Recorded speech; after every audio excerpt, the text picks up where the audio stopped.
사도신경으로 우리 믿음을 함께 고백하심으로 8월 12일 월요일 새벽 예배를 하나님 앞에 드리겠습니다.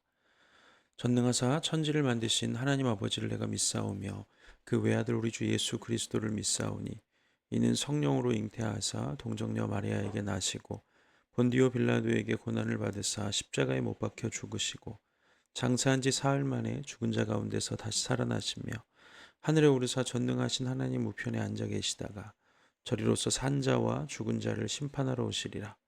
성령을 믿사오며 거룩한 공회와 성도가 서로 교통하는 것과 죄를 사하여 주시는 것과 몸이 다시 사는 것과 영원히 사는 것을 믿사옵나이다. 아멘. 오늘 우리에게 주신 하나님의 말씀은 시편 30편 1절에서 12절까지 있는 말씀입니다. 시편 30편 1절에서 12절입니다. 여호와여, 내가 주를 높일 것은 주께서 나를 끌어내사 내 원수로 하여금 나로 말미암아 기뻐하지 못하게 하심이니이다. 여호와여, 내 하나님이여, 내가 주께 부르짖으며 나를 고치셨나이다. 여호와여, 주께서 내 영혼을 수월에서 끌어내어 나를 살리사 무덤으로 내려가지 아니하게 하셨나이다. 주의 성도들아, 여호와를 찬송하며 그의 거룩함을 기억하며 감사하라. 그의 노염은 잠깐이요 그의 은총은 평생이로다. 저녁에는 울음이 깃들 것일지라도 아침에는 기쁨이 오리로다. 내가 형통할 때에 말하기를 영원히 흔들리지 아니하리라 하였도다. 여호와여, 주의 은혜로 나를 산같이 굳게 세우셨더니 주의 얼굴을 가리심에 내가 근심하였나이다. 여호와여, 내가 주께 부르짖고 여호와께 간구하기를 내가 무덤에 내려갈 때에 나의 피가 무슨 유익이 있으리요. 진토가 어떻게 주를 찬송하며 주의 진리를 선포하리이까. 여호와여, 들으시고 내게 은혜를 베푸소서. 여호와여, 나를 돕는 자가 되소서 하였나이다. 주께서 나의 슬픔을 변하여 내게 춤이 되게 하시며 나의 베옷을 벗기고 기쁨으로 띠띠우셨나이다. 이는 잠잠하지 아니하고 내 영혼으로 주를 찬송하게 하심이니 여호와 나의 하나님이여, 내가 주께 영원히 감사하리이다. 아멘. 오늘은 시편 30편에 있는 말씀을 가지고 구원하시고 치료하시고 들으시는 하나님이라는 제목을 가지고 함께 말씀을 나누겠습니다. 오늘 함께 나누는 이 시편 30편의 시는 다윗의 시라는 제목과 함께 성전 낙성가라는 제목이 붙어 있는 그런 시입니다. 성전 낙성가라는 뜻은 성전의 건축을 마치고 하나님께 성전을 봉헌할 때 올려드리는 기도가 담긴 그런 시라는 것을 의미하는 것입니다. 다윗은 성전을 건축하고자 하는 마음을 가졌지만 하나님께서 다윗에게 성전 건축을 허락하지 않으셨죠. 그런데 이 시가 다윗의 시 그리고 성전 낙성가라는 낙성시라는 제목이 붙은 것을 볼 때에 다윗이 분명히 성전을 봉헌하지 않았는데 이렇게 시가 붙은 걸 보면 다윗의 후대 사람들에 의해서 이 시의 제목이 붙여진 것으로 보여집니다. 다윗의 이 시를 본 후대의 이 이스라엘 백성들이 이 시를 성전이 봉헌할 때 하나님께 올려드리면 좋겠다고 생각을 해서 그렇게 제목을 붙이고 성전을 봉헌할 때 이 시를 불렀겠죠. 그렇다면 왜 다윗의 후대 사람들이 이 시에 이런 성전 낙성시라는 낙성가라는 제목을 붙였을까? 우리는 생각해 볼 필요가 있겠죠. 성전을 건축한다는 것이 어떤 의미가 있는지 일단 우리가 생각을 해봐야 할 것입니다. 성전은 하나님께서 건축하라고 하신 것이 아니고 다윗이 짓기를 원했던 것입니다. 그리고 다윗이 다 준비를 해놓고 솔로몬 때에 지어진 것이죠. 하나님께서 성전을 짓게 허락하신 그 솔로몬의 때는 아브라함에게 약속하셨던 땅과 그 자손에 대한 약속이 다 성취된 후였습니다. 모세를 통해서 그 자손에 대한 약속이 또 다윗을 통해서 그 땅에 대한 약속이 다 성취되었을 때 하나님께서 이스라엘이 다윗과 솔로몬으로 이어지는 그 태평성대를 누리게 하셨고 그 솔로몬 때의 태평성대에 하나님께서 성전을 건축하도록 허락을 하셨죠. 그런 상황에서 성전 낙성식을 하면서 이스라엘 백성들은 다윗의 시를 빌어서 그 다윗이 겪었던 수많은 고난과 역경 가운데서도 하나님을 찬양하고 하나님의 그 구원과 또 하나님의 그 치료와 또 하나님의 그 들으심에 대한 감격을 또 감사를 고백하고 있는 다윗의 시를 성전 낙성시로 채택해서 부르고 있는 것입니다. 그래서 이 시는 성전을 봉헌하면서 다윗의 개인의 삶에 역사하셨던 하나님이 곧 이스라엘 백성들에게도 동일하게 역사하신 하나님이시라는 사실을 고백하면서 그 은혜를 함께 누리면서 이렇게 부르는 성전 낙성 시였다는 것입니다. 다윗이 그러면 이 시를 통해서 하나님이 도대체 어떤 분이시길래 이 성전 낙성식을 하면서 하나님께 하나님을 높여드리고 하나님의 은혜를 고백했는지 함께 살펴보겠습니다. 한 세 가지 정도로 이 다윗이 이 시편 30편에서 하나님의 은혜를 구체적으로 고백하는 것을 보게 되는데요. 첫 번째는 하나님이 구원하시는 분이시라는 것입니다. 오늘 본문 1절과 3절 말씀을 보면 이렇게 기록합니다. 여호와여 내가 주를 높일 것은 주께서 나를 끌어내사 내 원수로 하여금 나로 말미암아 기뻐하지 못하게 하심이니이다. 3절에도 여호와여 주께서 내 영혼을 스올에서 끌어내어 나를 살리사 무덤으로 내려가지 아니하게 하셨나이다. 이렇게 기록합니다. 다윗은 하나님을 자기를 끌어내시는 하나님, 끌어올리시는 하나님이라는 것을 고백하죠. 다윗은 자기가 왕으로 기름 부음을 받은 후에 정말 깊은 수렁과 같은 그런 세월을 보냈습니다. 정말 그 깊은 웅덩이에 빠져서 허우적거리고 아무도 자기를 도와줄 사람이 없는 그곳에 버려진 것 같은 그런 때가 다윗에게는 굉장히 많이 있었죠. 그러나 하나님께서는 그때마다 다윗의 생명을 지켜주셨고 다윗을 원수들의 손에서 건져 주셨습니다. 다윗은 그런 하나님을 고백하고 있는 것이죠.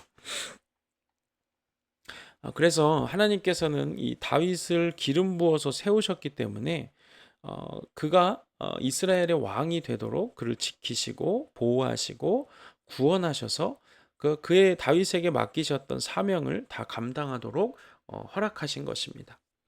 그래서 다윗에게 그렇게 역사하셨던 하나님, 다윗을 구원하시고 수렁에서 건져내셨던 하나님은 곧 이스라엘 백성들에게도 동일하게 역사하신 하나님이셨다는 것이죠. 하나님이 아브라함에게 약속하셨던 약속이 없었더라면 이스라엘 나라는 진작에 사라져 버렸을 것입니다. 정말 연약하고 그리고 뭐 국력도 약하고 뭐 군인도 제대로 없고 전투력도 없는 그런 나라. 정말 하나님의 약속이 아니었으면 사라져 버렸을 그 나라지만 하나님께서 그 위기의 순간마다 그 어마어마한 제국들이 일어나서 온 세상을 다 집어삼키던 그 곳에서도 하나님께서 이스라엘을 지키시고 보호하시고 구원하셨다는 것이죠. 이스라엘을 멸망시켰던 뭐 아수르, 바벨론, 페르시아, 헬라 이런 뭐 로마 제국 이런 나라들 그 나라들은 정말 거대하고 정말 권력과 이런 것들이 어마어마하게 군대도 수많은 군대가 있었고 반면에 이스라엘은 정말 보잘것없고 땅덩어리도 작고 인구도 적고 뭐 싸움의 기술도 없고 그런데도 불구하고 역사 속에 모든 나라들 뭐 페르시아, 헬라, 로마 제국 아니면 바벨론 이런 나라들은 지금은 역사 속에 있는 나라들입니다. 그런데 이스라엘은 어떻습니까? 그때부터 시작해서 지금까지 건재한 나라입니다. 물론 중간에 이스라엘이 없어졌던 때가 있었어요. 그러나 그런 수렁 가운데서도 하나님이 이스라엘을 다시 일으키셔서 그 이스라엘이라는 나라는 여전히 존재하는 그런 나라로 있죠. 하나님께서는 그렇게 위기의 순간마다 이스라엘을 구원해 주셨고 또 포로로 잡혀가기도 했다가 다시 돌아오게 하시기도 했습니다. 이스라엘 백성들이 성전을 봉헌하면서 바로 그 하나님 자기들을 지키시고 정말 그 수렁에서도 건지시고 보호하시고 아브라함의 약속을 신실하게 지키신 그 하나님을 이 다윗의 시를 통해서 빌어서 노래하고 있는 것입니다. 사실 우리나라를 봐도 그렇죠. 우리나라는 정말 지구상에서 별로 크지도 않은 그런 나라이고 하나님의 은혜가 아니고선 벌써 사라져 버렸어야 할 나라입니다. 우리나라 주변에도 수많은 역사 속의 제국들, 뭐 인구가 제일 많은 중국, 땅덩어리가 제일 넓은 러시아 이런 나라들, 일본 이런 나라들에 정말 둘러싸여 있는 나라가 우리나라 아닙니까? 우리나라는 정말 크지도 않은 않은 나라가 강대국들에 둘러싸여서 수많은 전쟁을 겪으면서 지금 여기까지 왔습니다. 뿐만 아니라 수천 년의 역사 동안에 그토록 우상을 극심하게 섬기면서 아직도 그 땅에서 우상을 섬기던 흔적들이 셀 수도 없이 일어나는 것을 보게 되죠. 그러면서 우리나라 그러면서 하나님께서는 그런 우리나라를 지금까지 지키시고 보호하시고 우리나라를 향하신 정말 하나님의 뜻과 계획이 있으시다는 것을 우리가 분명히 알 수 있습니다. 특별히 우리나라는 하나님을 향한 열정과 열심을 부어주신 나라라고 했죠. 그래서 이제 우리 하나님을 향한 그 열정과 열심을 온전히 우리의 믿음과 화합해서 정말 하나님의 나라를 세워가는 그런 사명을 감당해야 하는 나라가 바로 우리나라입니다. 그럼 우리나라 못지않게 정말 이스라엘이라는 나라가 그렇게 하나님의 약속을 받은 나라이기 때문에 하나님께서는 이스라엘을 구원하시고 인도하시고 지키신 것이죠. 두 번째로 다윗이 고백하는 하나님은 고치시고 치료하시는 하나님입니다. 오늘 본문 2절 말씀을 보겠습니다. 여호와여 내 하나님이여 내가 주께 부르짖음에 나를 고치셨나이다. 다윗이 고백합니다. 고치셨다는 말, 우리가 잘 아는 여호와 라파라는 말이죠. 이 말은 단순히 육신의 질병을 고치는 것뿐만 아니라 우리의 상처와 영혼을 고치시는 전 인격적인 치유를 말하는 것입니다. 성경을 통해서 다윗이 어떤 큰 질병에 걸렸다는 그런 기록은 우리가 찾아볼 수가 없습니다. 다윗이 하나님이 자기를 고치셨다는 말은 어떤 육신적인 질병보다는 자기의 영혼을 고치셨다고 선포하는 것으로 보는 것이 맞을 것입니다. 다윗은 수많은 시를 짓고 수금을 잘 타는 사람이었습니다. 그런 성향을 가진 사람들은 보통 매우 감성적인 사람들이죠. 이런 감성적인 사람들은 또 상처를 쉽게 받기 마련인데, 그래서 다윗의 시를 보면 정말 깊은 상처와 아픔에 대한 수많은 고백들을 우리가 만나볼 수가 있습니다. 다윗은 그런 수많은 상처와 아픔을 혼자서 끙끙 앓거나 또 사람들에게 한탄하듯이 말한 것이 아니라 모든 것을 하나님께 아뢰었습니다. 다윗이 그렇게 하나님께 나아갈 때마다 하나님은 다윗의 마음을 만져주셨고 상처를 치료해 주셨죠. 하나님은 넘어진 자를 세워주시고 쓰러진 자를 일으키시고 또 낮은 자를 높여주시며 상처받은 자를 고쳐주시는 분이 하나님이십니다. 예수님께서도 이렇게 말씀을 하시죠. 마태복음 9장 12절 13절에 예수께서 들으시고 이르시되 건강한 자에게는 의사가 쓸데없고 병든 자에게라야 쓸데있느니라. 너희는 가서 내가 긍휼을 원하고 제사를 원하지 아니하노라 하신 뜻이 무엇인지 배우라. 나는 의인을 부르러 온 것이 아니요 죄인을 부르러 왔노라 하시니라. 아멘. 예수님은 병든 자를 고쳐주시기 위해서 오셨다고 말씀하십니다. 하나님을 떠난 우리의 모든 인생, 우리의 영혼은 다 병든 인생이죠. 내 스스로 그 영혼의 불치병을 고칠 수 없기 때문에 우리를 구원하시기 위해서 예수님을 보내신 것입니다. 우리는 그런 우리 영혼의 불치병을 인정하고 우리를 고치시는 하나님 앞에 나올 때 하나님의 온전한 치료를 경험할 수 있게 되는 것입니다. 성전을 봉헌하는 이스라엘 백성들이 그렇게 자기들의 연약함을 하나님 앞에 고백하면서 우리를 고치시는 여호와 라파의 하나님의 은혜를 찬양하고 있는 것이죠. 이 시를 통해서 세 번째 우리가 다윗이 고백하는 하나님을 볼 수 있는 것은 바로 들으시는 하나님이십니다. 오늘 본문 30장 10절과 11절을 보겠습니다. 여호와여 들으시고 내게 은혜를 베푸소서. 여호와여 나를 돕는 자가 되소서 하였나이다.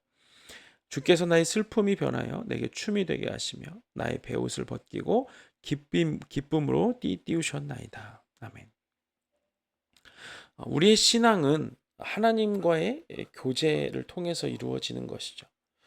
그리고 교제한다는 것은 서로 마음과 마음을 나누고 또 서로의 말과 말을 나누는 것이 이 교제입니다. 그래서 나는 하나님의 음성을 듣고 하나님은 내 음성을 들으시는 것. 이것이 우리의 신앙이고 이것이 우리의 믿음의 기초입니다. 교제라는 것은 쌍방으로 같이 이루어지는 것이죠. 하나님은 절대 우리에게 일방적으로 말씀하시거나 명령하시는 그런 분이 아니라 우리와 함께 이야기를 나누고 교제하기를 원하시는 분이십니다. 다윗은 이 작은 일에도 늘 하나님께 묻고 그러면 하나님께서 다윗에게 또 응답하시는 것, 이런 것들을 수없이 경험했죠. 그래서 위대한 믿음의 사람들은 항상 하나님의 음성을 듣고 거기에 반응하고 또 하나님께 뭔가를 묻고 또 하나님의 음성을 듣는 그런 사람들이 다 위대한 믿음의 사람들이었습니다. 이렇게 성전을 지어 봉헌하면서 하나님 봉헌한다는 것, 다윗이 성전을 짓기를 원한다는 것은 하나님이 하나님과 깊은 교제를 나누기를 원한다는 것이었습니다. 성전은 뭐 그냥 삐까뻔쩍하게 짓는 것이 중요한 것이 아니라 그곳에서 다윗이 하나님께 기도하며 하나님의 음성을 듣고 하나님의 뜻을 분별하기를 원했던 것이죠.